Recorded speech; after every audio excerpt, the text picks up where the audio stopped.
bizim şu an özellikle burada bir umrecilere, Allah'ın misafirlerine karşı art niyetli bir düşmanlık vardı.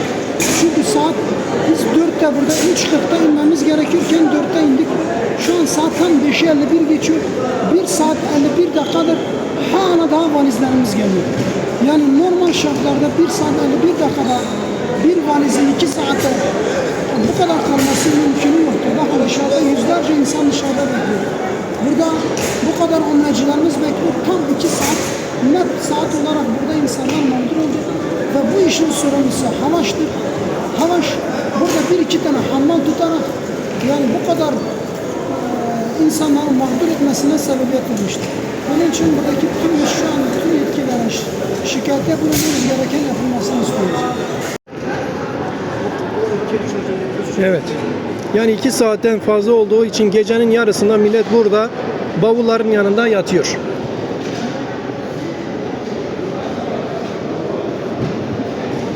Yani yazık değil mi bu kadar insanı mağdur etmeniz?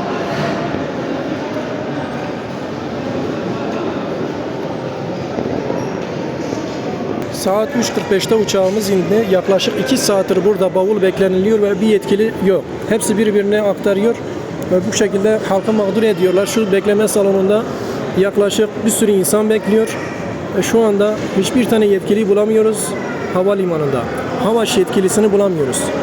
Birilerine ulaştığımızda her birisi birbirine yönlendiriyor ve şu anda bu kadar insanla ilgilenecek havalimanında bir kişiyi bulamıyoruz. Mağdurlardan bir tanesi buradadır. Murat abi, evet. Yaklaşık 1,5 saattir biz burada bekliyoruz. Daha da bu karabalık burada nerede? Artı bir de dışarıda ailemiz bu sokakta bekliyor. Biz yetkililere şey yaptığımız anda adamlar aşağıda yatıyor. Herhangi bir yardımcı olmuyorlar. Daha bu kadar millet daha burada bekliyor. Yani dalga geçer gibi burada bir tane bavul gönderiyorlar. Bir tane kutu gönderiyorlar. Bu kadar kişi mağdur oluyor. Yani Havaş yetkililerini bu şekilde teşhir ediyoruz.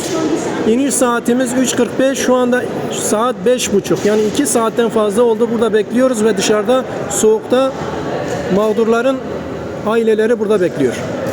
Ve onlar da bu şekilde mağdur oluyorlar. Yani şu perona da çekelim. Orada perona 3.45'miş resmi olarak yazıyor. Şu perona bak. Şu anda mağdurlardan bir tane teyzemiz burada oturmuş, bekliyor. Yakınları da dışarıda soğukta bekliyor. Şu anda 2 saatten fazla oldu. Herhangi bir yetkili yok ve ilgilenen kimse yok. Şu anda dalga geçer gibi bir kutu gönderiyorlar, bir bavul gönderiyorlar. Hiçbir yetkiliyi bulamıyoruz. Havaş yetkililerden bir kişiyi bulamıyoruz burada. Niye çekiyorsun? Gelin şu maşına dur. İşinizi yapın, kimse buraya gelmesin. İşinizi yapın, kimse bunu yapmasın. Sen hacısın. Gelip, hayır bak 200 kişi orada mağdur oluyor. Sen niye Havaş'a gidiyorsun? Abicim kimden aldın bileti? Hava yok. Yani bu kadar yaşlı burada bekliyor. Yani yetkililerin acil bir şekilde buna el atması gerekiyor ve bu kadar kişinin mağduriyetinin giderilmesi de gerekiyor.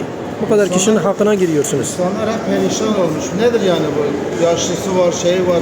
Bir bağaç 2 saatte olur mu ya? Medine'den buraya 2 saat, 3 saatte geldik. 2 saat bağaç bekleyip gelmemiş. Böyle bir rezillik yok ya. Yani insanlara mağdur etmeye bir hakları yok ya. Yani dalga geçer gibi resmen bir kutu gönderiyorlar, bir bavul gönderiyorlar. Millet de yani hala bu milletin bir sürü yakını dışarıdan bekliyor bu soğukta. Trafik dışarıda ayrı sorun yaşar. Yani şurada millet resmen yatıyor. Bavullarını beklerken millet burada yatıyor. Evet, şu anda bütün bu mağduriyeti yaşatan şirket budur. Bunların bu şekilde ifşa olunması gerekiyor. Bir tane yetkili yok. Kime söylüyorsak birbirine yönlendiriyorlar ve biz karşımızda bir yetkili bulamıyoruz. Bir sorunun çıkması mı gerekiyor?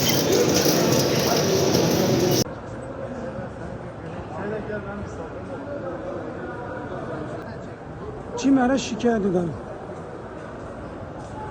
Gaziantep Havalimanı. Gaziantep Havalimanı'nda çektiğimiz rezillikler. 3.45'te inen uçak saat 5.45 olmuş, 2 saattir hala insanlar bekliyor ve mağdur oluyor. Ortada bir tane muhatap yok.